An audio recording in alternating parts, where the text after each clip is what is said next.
Hello guys, good day. So I want to share a verse to all of you, right? So from the book of John, chapter 3, verse 16. Hope you guys all are listening. This is for you. For God so loved the world that He gave His only begotten Son, that whoever believes in Him will not perish, but have an eternal life. Alright?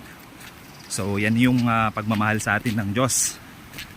Even His own Son, binigay niya, pinagkaloob niya for sacrificial to save us for all of our sins.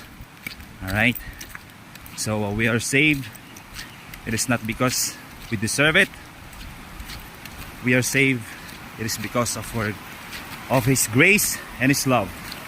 So you just need to do is to accept Him as your Lord and Savior,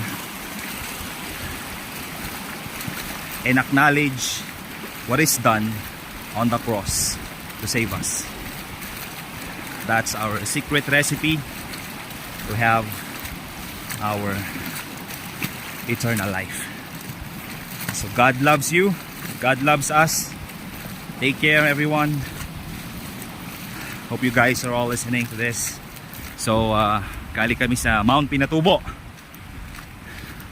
Pauwi na. Take care guys.